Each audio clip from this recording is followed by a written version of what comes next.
नमस्कार, स्वागत है आप सभी का। आप देख रहे हैं सुबह 9 बजे। मैं हूं प्रीति। शुरुआत हेडलाइंस के साथ। जम्मू कश्मीर में आज हो सकता है बीजेपी विधायक दल के नेता का चुनाव।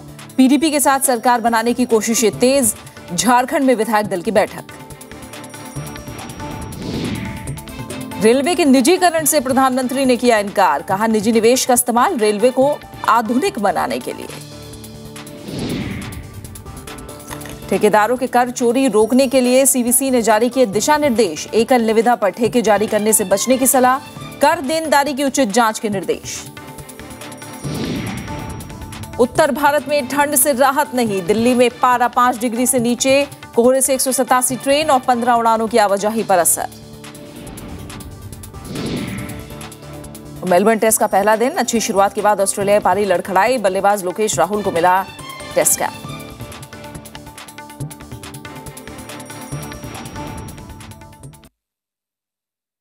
बीजेपी जम्मू कश्मीर में सरकार बनाने की कोशिशों में जुटी है, लेकिन नेशनल कॉन्फ्रेंस की तरफ से बीजेपी के साथ सरकार बनाने की अटकलों को खारिज करने के बाद उसके सामने पीडीपी के साथ सरकार बनाने का विकल्प बचा है। जम्मू में आज बीजेपी अपने विधायक दल के नेता का ऐलान कर सकती है। पार्टी विधायकों ने राष्ट्रीय अध्यक्ष अमित शाह से इस बारे में अंतिम फैसला लेने के लिए कहा है। बीजेपी जम्मू कश्मीर में सरकार बनाने को लेकर सभी विकल्पों पर सोच समझकर आगे बढ़ रही है। जम्मू में आज बीजेपी महासचिव राम माधव पार्टी विधायकों के साथ बैठक करेंगे। इसमें विधायक दल का नेता चुना जा सकता है। इससे पहले गुरुवार को अरुण जेटली, पार्टी महासचिव राम माधव और पीएमओ में राज्य मंत्री जितेंद्र सिंह ने जम्मू में पार्टी नेताओं के साथ बैठक कर उनकी राय ली। अरुण जेटली ने सरकार बनाने को लेकर पार्टी का रुख भी साफ किया। सरकार बननी चाहिए और इतनी बड़ी मात्रा में सबसे अधिक वोट और पहली बार सबसे अधिक popular vote Bharatiya Janata party को जम्मू और कश्मीर में मिला है। देखिए, ऐसा है कि भारतीय जनता पार्टी सरकार बनाएगी और उसके ऑप्शंस जो है दिल्ली में क्या हुआ हमारे ध्यान में नहीं है, लेकिन पक्के तौर पर जो है सरकार एक स्टेबल गवर्नमेंट बने, उसके लिए सारी तैयारी हो रही है। सरकार बनाने को लेकर चल रही बातचीत की अटकलों के बीच बीजेपी और नेशनल कॉन्फ्रेंस दोनों ने ऐसी किसी कवायद को खारिज किया है।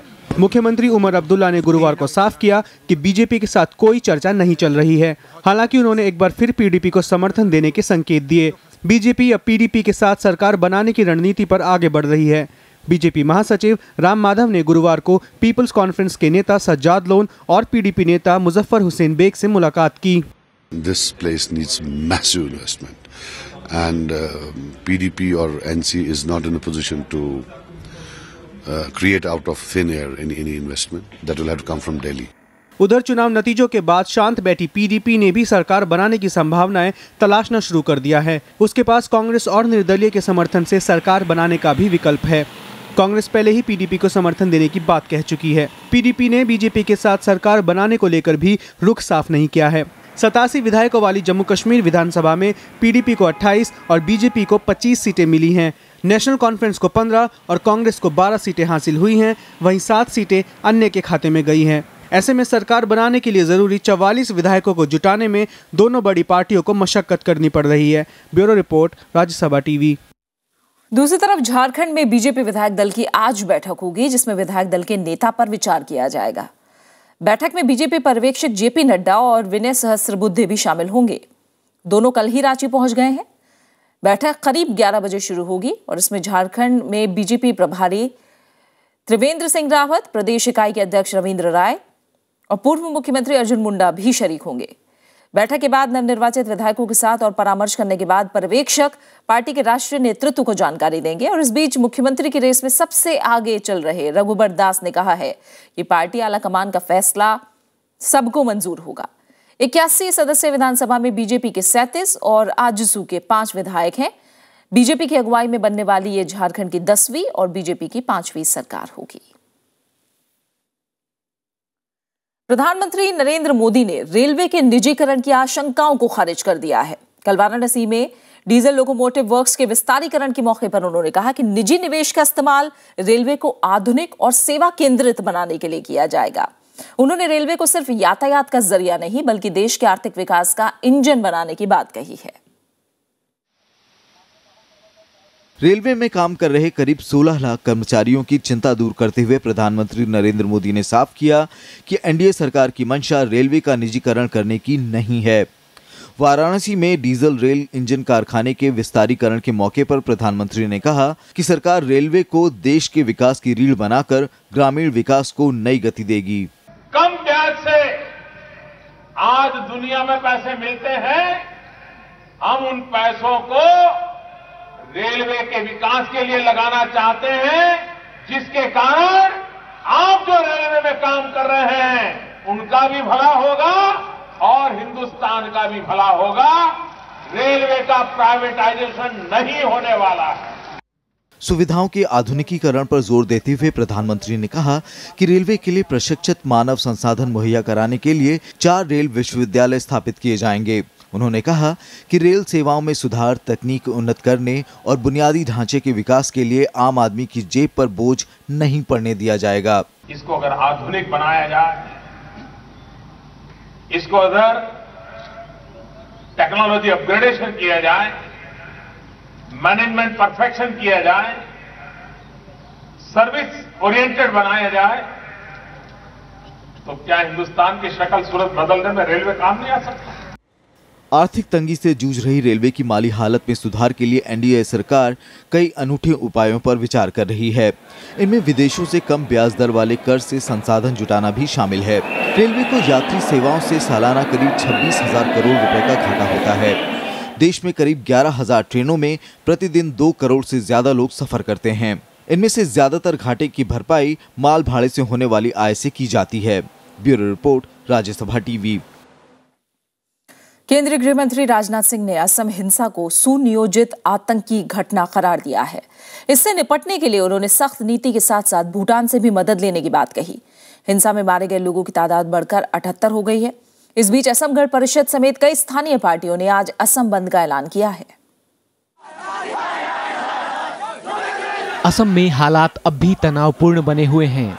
घटनास्थल का दौरा करने पहुंचे केंद्रीय गृह मंत्री राजनाथ सिंह ने एनडीएफबीएस के खिलाफ कड़ी कार्रवाई का भरोसा दिलाया। उन्होंने कहा कि ऐसे सुनियोजित आतंक के खिलाफ कतई बर्दाश्त नहीं करने की नीति बनाई जाएगी। गृह मंत्री ने इसे हिंसा की सामान्य घटना नहीं बल्कि सुनियोजित आतंकी कार्रवाई बताया। मैंने कह दिया ना कि ऐसे आतंकवादी संगठन से बात नहीं होगी, लेकिन ऐसी वारदात करने वाले लोगों के साथ कोई भी डायलॉग नहीं होगा। गृह मंत्री ने विदेश मंत्री से बात कर प्रतिबंधित उग्रवादी संगठन एनडीएफबीएस पर लगाम लगाने के लिए भूटान की मदद लेने की अपील की है। इस बीच कांग्रेस ने भी असम में हिंसा से निपटने के लिए ठोस रणनीति बनाने की मांग की है। विजिट के बाद केंद्रीय मंत्री वापस आके एक नेशनल एक काउंटर टेररिज्म एक पॉलिसी बनाएंगे, एक सेंटर खोलेंगे, जिससे हम आगे बढ़ के जो हमारा कोऑर्डिनेशन की जरूरत है उस पर हम ज्यादा ध्यान दे पाएंगे। और खास करके एनडीएफबी संगठन के साथ जो इन्होंने जीरो टॉलरेंस पॉलिसी की बात कही है उसका मैं समर्थन करता हूं। हिंसा प्रभावित कई इलाकों में कर्फ्यू जारी है। सेना और पुलिस हालात को काबू करने की कोशिश में जुटी हुई हैं। केंद्रीय गृह मंत्री राजनाथ सिंह ने असम के मुख्यमंत्री की मांग को मानते हुए एनआईए से जांच का भरोसा दिलाया है। साथ ही राज्य में national democratic front of Bodoland के खिलाफ पुलिस, अर्धसैनिक बल और सेना का साझा अभियान शुरू करने की बात भी कही है। Bureau report, Rajya Sabha TV. सरकार की तरफ से अध्यादेश जारी किए जाने के एक दिन बाद गुरुवार से 24 कोल ब्लॉक आवंटन की नीलामी की प्रक्रिया शुरू हो गई और ये पूरी प्रक्रिया ऑनलाइन होगी। कोयला ब्लॉक नीलामी की ऑनलाइन प्रक्रिया शुरू हो गई है। पहले चरण में 24 ब्लॉक्स की नीलामी के लिए इच्छुक कंपनियां पंजीकरण करा सकेंगी। 14 फरवरी से 22 फरवरी के बीच कोयला ब्लॉक की ई नीलामी पूरी हो जाएगी। उत्पादन के लिए तैयार ब्लॉक के आवंटन का काम भी 31 मार्च तक पूरा हो जाएगा। केंद्रीय कोयला मंत्री पीयूष गोयल ने पूरी प्रक्रिया को पारदर्शी बनाए रखने का भरोसा दिलाया है। Process that will be completely transparent, it will be fair, it will leave no room for discretion of any nature and will enable the whole process to be conducted in a time-bound fashion. प्रस्तावित 24 ब्लॉकों में से 7 block बिजली क्षेत्र के लिए रखे गए हैं। 16 block iron and steel, cement क्षेत्र के लिए हैं। 1 ब्लॉक कोकिंग कोल का है जो स्टील क्षेत्र के लिए रखा गया है। नीलामी में वही कंपनी हिस्सा ले पाएगी जिसके पास इन क्षेत्रों से जुड़े प्लांट हों। नीलामी के तहत कोयला ब्लॉक हासिल करने वाली कंपनियां इस्तेमाल के बाद बचे कोयला को सिर्फ कोल इंडिया लिमिटेड को ही बेच सकती हैं। इस साल सितंबर माह में सुप्रीम कोर्ट ने 204 कोयला ब्लॉकों के आवंटन को रद्द कर दिया था। नीलामी से 3 सालों में करीब 7 लाख करोड़ रुपए के लाभ का अनुमान है। रविंद्र सिंह शौरान, राज्यसभा टीवी। और अब 5 किलो की रसोई गैस सिलेंडर सब्सिडी पर मिलेंगे। एक सिलेंडर की कीमत 151 रुपए होगी। साल में 5 किलो की सब्सिडी वाले 34 सिलेंडर मिल सकेंगे। सरकार ने इस योजना की शुरुआत कर दी है। गरीब वर्ग, छात्रों और कामगारों के अलावा कोई भी व्यक्ति महज आवास प्रमाण पत्र के जरिए छोटा गैस सिलेंडर हासिल कर सकता है। गुरुवार को इसकी औपचारिक शुरुआत हो गई। गरीब तबके के लोग हैं, नीचे लोग हैं, कामकाजी लोग हैं, उनको सहूलियत तरीके से मिले, इसकी एक रीब्रांडिंग, रीलॉन्चिंग शुरू हुई है। उपभोक्ता घरेलू इस्तेमाल के लिए साल में 5 किलो के सब्सिडी वाले 34 सिलेंडर ले सकता है, जिसकी कीमत प्रति सिलेंडर 151 रुपए होगी। साथ ही सरकार की ये कोशिश है कि बाजार भाव के छोटे सिलेंडर तमाम पेट्रोल पंपों पर उपलब्ध हों। जितने सारे आरओज हैं, पेट्रोल पंप्स हैं, वहाँ भी, और किराने की दुकान में भी अभी ये कमर्शियल रेट में, मार्केट रेट में, बाजार भाव में 5 किलो की सिलेंडर मिलेगी। सरकार ने बीपीएल परिवारों के लिए रजिस्ट्रेशन और गारंटी शुल्क माफ किए जाने की भी घोषणा की है। प्रणव गोस्वामी, राज्यसभा टीवी, दिल्ली। केंद्रीय सतर्कता आयोग यानी सीवीसी ने कहा है कि सरकारी ठेकेदारों और आपूर्तिकर्ताओं की कर देनदारी की उचित जांच की जानी चाहिए, जिससे राजस्व चोरी रोकी जा सके। सीवीसी ने केंद्र सरकार के सभी मंत्रालयों और विभागों के लिए नए दिशा निर्देश जारी किया है। इसमें कहा गया है कि नामांकन आधार पर या एकल निविदा आधार पर ठेके जारी करने से बचा जाना चाहिए। प्राकृतिक आपदाओं और आपात स्थितियों में ही इस तरह के ठेके जारी किए जाने चाहिए। सीवीसी का कहना है कि सरकारी खरीद के ठेकों में कर चोरी चिंता का विषय है, इसलिए ठेकेदारों की कर देनदारी की उचित ढंग से समीक्षा की जानी चाहिए। सीवीसी का कहना है कि ठेकेदार या आपूर्तिकर्ता को दोहराव या अधिक भुगतान ना हो। इसे सुनिश्चित करने के लिए सीवीसी ने एक जांच सूची बनाने का भी निर्देश दिया है।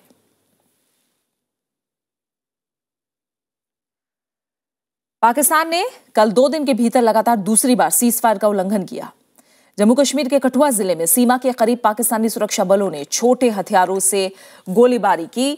सीमा सुरक्षा बल के जवानों ने इसका मुंह तोड़ जवाब दिया। बीएसएफ के मुताबिक हीरानगर सब सेक्टर में पंसार सीमा चौकी इलाके के अग्रिम क्षेत्र में करीब 1:30 बजे पाकिस्तानी रेंजर्स ने बिना किसी उकसावे के छोटे हथियारों से गोलीबारी की। गोलीबारी में कोई हताहत नहीं हुआ। पिछले 2 दिनों में दूसरा संघर्ष विराम उल्लंघन है। पाकिस्तान ने इस साल अगस्त तक कई बार सीजफायर का उल्लंघन किया है।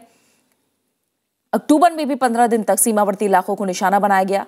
इनमें 11 लोग मारे गए थे और 100 से ज्यादा जख्मी हुए थे और 32,000 से ज्यादा लोग घर बार छोड़ने के लिए मजबूर हो गए थे।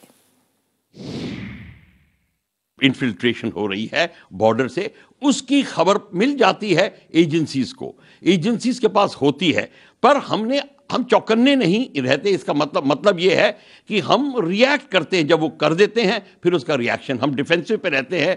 हमारे जो है, जिसको कहते हैं ना कि हम पकड़े जाते हैं, हम उनको क्यों नहीं पकड़े, वो क्यों ना कहे कि हम पकड़े गए। और फिलहाल यहाँ एक छोटा सा ब्रेक, और ब्रेक के बाद भारत, श्रीलंका, थाईलैंड और दूसरे 9 देशों में आई सुनामी की 10वीं बरसी।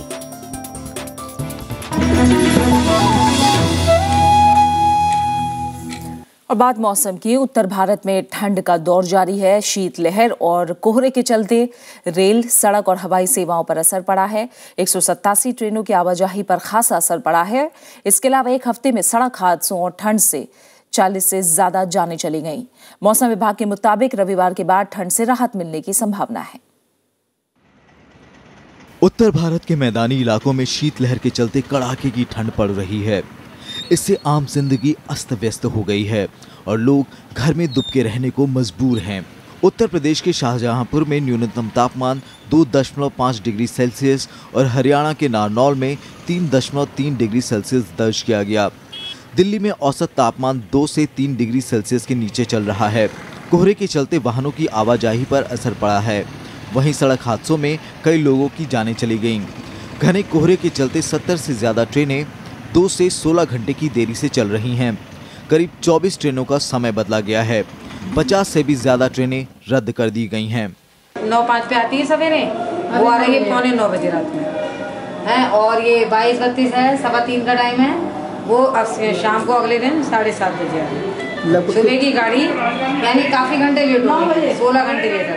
आधा घंटा या 1 घंटा, 5 घंटे तो बहुत हो गए। पता नहीं ये लोग किस स्पीड से चला रहे हैं, क्या कर रहे हैं। कोहरे के चलते हवाई सेवाओं पर भी असर पड़ा है।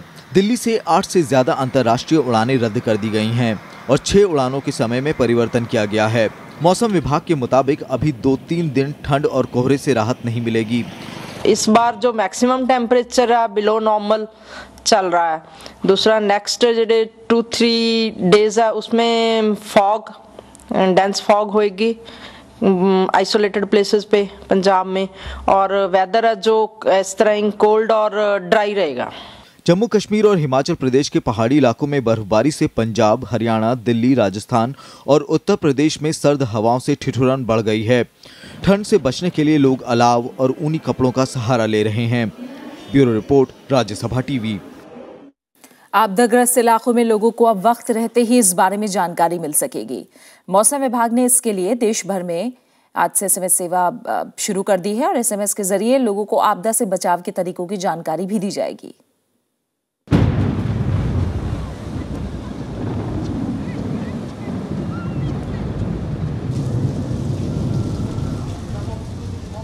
भारतीय मौसम विभाग ने कुदरत के कहर की आशंका के चलते लोगों को आगाह करने के लिए गुरुवार को SMS सेवा की शुरुआत की। पृथ्वी विज्ञान मंत्री डॉक्टर हर्षवर्धन ने मौसम भवन में इस सेवा का उद्घाटन किया। उन्होंने कहा कि आम लोगों तक सूचना के साथ आपदा से बचाव के तरीके भी SMS के जरिए बताए जाएंगे। कोई भी डिजास्टर आने वाला है, उसकी सूचना टेक्स्ट के माध्यम से पहुंचाना, कुछ महत्वपूर्ण चीज़ों के बारे में डिटेल में शिक्षित करना, ताकि हम खाली सूचना ही ना पहुंचाने की स्थिति में हो, सूचना के साथ साथ उस सूचना का उपयोग कैसे करना। शुरुआत में ये संदेश सरकारी अधिकारियों और कर्मचारियों से लेकर स्कूलों के प्रिंसिपल को भेजे जाएंगे। आम लोग मौसम विभाग की वेबसाइट पर अपना फोन नंबर रजिस्टर कर जानकारी हासिल कर सकते हैं। डॉक्टर हर्षवर्धन के मुताबिक ये डिजिटल इंडिया मिशन के तहत पहल की गई है। टेक्नोलॉजी का प्रयोग करके डिजिटल इंडिया के अपने स्वप्न को साकार करते हुए हम इसको एक एक करके पहले जो फर्स्ट लाइन ऑफ रिस्पॉन्डर्स हैं उन तक, और उसके बाद हर देशवासी तक धीरे धीरे ये जानकारी पहुंचे SMS के माध्यम से। मौसम विभाग की कोशिश है कि वो मौसम के पूर्वानुमान से जुड़ी ज्यादा से ज्यादा सूचनाएं लोगों तक पहुंचा सके। इसके लिए वो आधुनिक तकनीक के इस्तेमाल पर भी जोर दे रहा है। नवविक्रम सिंह, राज्यसभा टीवी। और अब कुछ अहम अंतर्राष्ट्रीय खबरें। अफगानिस्तान में तैनात अमेरिकी सैनिक वापस आने की तैयारी कर रहे हैं। राष्ट्रपति ओबामा ने भी उनके आने पर खुशी जताई है। हालांकि अफगानिस्तान पाकिस्तान सीमा पर बढ़ रही तालिबान की ताकत को देखते हुए ये कदम कितना सही है, इस पर जानकार भी एकमत नहीं है।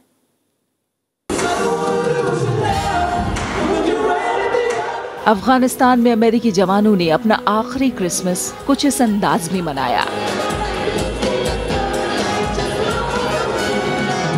अफगानिस्तान में मिशन खत्म होने पर सेना के जवानों की कुछ ऐसी प्रतिक्रिया थी। My family gets together every year during this time for gifts and being together and food and going through our Christian rituals, which means the world to us. And so there's sadness. I miss them. But they also know that we serve a wonderful mission with the Afghanistan people. राष्ट्रपति Obama ने भी अफगानिस्तान में काम कर रहे सैनिकों की वापसी का स्वागत करते हुए उन्हें कुछ इस तरह याद किया। After a long day, we can come home because they're willing to leave their families and deploy. We can celebrate the holidays because they're willing to miss their own. वहीं विश्व के कुछ नेताओं ने अफगानिस्तान में IS की बढ़ रही पहुंच पर चिंता जताई है। Текущая ситуация вызывает озабоченность. Появляются отряды боевиков исламского государства, так называемого исламского государства, которые замахиваются на то, чтобы включить некоторые провинции Афганистана в так называемый исламский халифат. 31 दिसंबर तक अफगानिस्तान से नाटो की सेना पूरी तरह हटा ली जाएगी। हालांकि इस बीच ISIS और तालिबान की इस क्षेत्र में गतिविधियां बढ़ी हैं और उन्होंने आतंकवादी घटनाओं को अंजाम दिया है। Bureau report, Rajya Sabha TV. Christmas के मौके पर कल पोप फ्रांसिस ने दुनिया में मानवता पर हो रहे प्रहार पर खेद जताया। उन्होंने सभी धर्मों के लोगों की भलाई की कामना की और विश्व शांति का संदेश दिया। वेटिकन सिटी के सेंट पीटर स्क्वायर पर खड़ी लाखों की भीड़ को जब पोप फ्रांसिस संबोधित करने के लिए बालकनी की तरफ बढ़े, उनकी आंखों में हर्ष कम और पीड़ा ज्यादा थी और ये पीड़ा उनके संदेश में भी सुनाई दी। Possano ricevere i necessari aiuti umanitari per sopravvivere alla rigidità dell'inverno, fare ritorno nei loro paesi। Pope Francis ने इस मौके पर पाकिस्तान के पेशावर में हुई बच्चों की निर्मम हत्या पर भी शोक जताया और प्रार्थना की कि ईश्वर उनके परिवार वालों को शक्ति दे। साथ ही उन्होंने इबोला से ग्रस्त पश्चिमी अफ्रीका देशों के हाल पर भी चिंता जताई और देशों को तुरंत मदद दिए जाने की अपील की। A partire della terra benedetta della sua nascita, sostenendo gli sforzi di coloro che si impegnano fattivamente per il dialogo fra israeliani e palestinesi। Pope Francis ने मध्य एशिया और इराक में हो रहे नरसंहार पर दुख व्यक्त किया। उन्होंने इजराइल और फिलिस्तीन के बीच शांतिपूर्ण समाधान के जल्द निकलने की आशा भी की। Bureau report, Rajya Sabha TV. Israel ने यरूशलेम के नजदीक वेस्ट बैंक पर 243 नए घर बनाने को मंजूरी दी है। यरूशलेम नगर पालिका योजना समिति के प्रवक्ता के मुताबिक रामोत में 243 नए घरों का निर्माण किया जाएगा। इसके अलावा हारहोमा में मंजूर शुदा 270 घरों के लिए योजना में फेरबदल को भी इजराइल ने मंजूरी दी है। सरकार के इस कदम पर इजराइल अधिकृत यरूशलेम में घर की चाहत रखने वाले फिलिस्तीनी नागरिकों को तगड़ा झटका लगा है। इजराइल ने 1967 के युद्ध में यरूशलेम, वेस्ट बैंक और गाजा पट्टी पर अपना कब्जा कर लिया था। इजराइल की इस गतिविधि का यूरोप, अमेरिका समेत कई देशों ने अवैध करार दिया है। आज से ठीक 10 साल पहले सागर ने अपनी सीमाएं लांघ दी थीं और वो जलजला बनकर धरती पर टूट पड़ा था। भारत, इंडोनेशिया, श्रीलंका, थाईलैंड जैसे देशों के करीब 2,26,000 लोग इस प्राकृतिक आपदा की भेंट चढ़ गए। जो बच गए वो आज भी उस सदमे के साए में जिंदगी गुजार रहे हैं। आसमान में छाए बादलों के बीच हल्की लहरों का शोर, समुद्र के किनारे शांति का नजारा।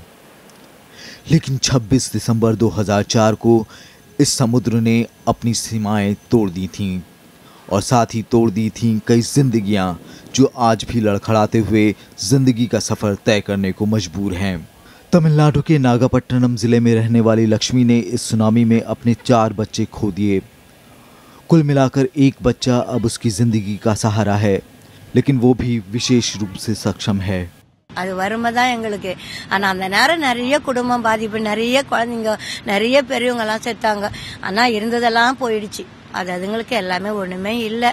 எல்லாம் போயிடுச்சு. அரசாங்கம் நிறைய உதவிங்க பண்ணி இருக்குது। मछुआरों को जो व्यक्तिगत नुकसान हुआ उसकी भरपाई तो कोई नहीं कर सकता। इस सुनामी ने उनकी रोजी रोटी भी छीन ली। उनकी नावें, उनके जाल सब तबाह हो गए। हालांकि वो इसका दोष किसी पर नहीं डालते। இந்த ஏரியா விட்டு போறா போல இல்லை யாரும். என்ன முன்னொரு சுனாமி வந்தா கூட சந்திக்கிறதுக்கு தயாரா தான் இருக்கிறாங்க ஜனங்க. இன்னொரு சுனாமி வந்தா எல்லாம் அழிவு வந்தா ஒரு ஐடியா வரட்டுன்னு சொல்லிட்டு தான் அதே போல தான் இருக்கிறாங்க. எங்களுக்கு இதே இடத்துல அவசியம் போட்டு கட்டி மதில் கட்டி கொடுங்க। संयुक्त राष्ट्र ने सुनामी के 10 बरस होने पर जारी एक रिपोर्ट में कहा है कि इस घटना ने देशों को ऐसी आपदाओं से तैयार होने की नसीहत दी और आज वो ज्यादा अच्छी तरह तैयार हैं। 26 दिसंबर 2004 को आई इस सुनामी में भारत में ही 16,289 लोग मारे गए थे और 7,30,000 लोगों को घर बार छोड़ना पड़ा था। आज दुनिया भर के लोग प्रार्थना कर रहे हैं कि ईश्वर उन्हें वो दिन फिर कभी ना दिखाए। Bureau report, Rajya Sabha TV. बात क्रिकेट की। बॉर्डर गावस्कर ट्रॉफी के तीसरे टेस्ट मैच में मेजबान ऑस्ट्रेलिया ने टॉस जीतकर पहले बल्लेबाजी का फैसला किया है। मेलबर्न में खेले जा रहे मैच के दूसरे ही ओवर में भारतीय तेज गेंदबाज उमेश यादव ने डेविड वार्नर को बिना खाता खोले आउट कर दिया।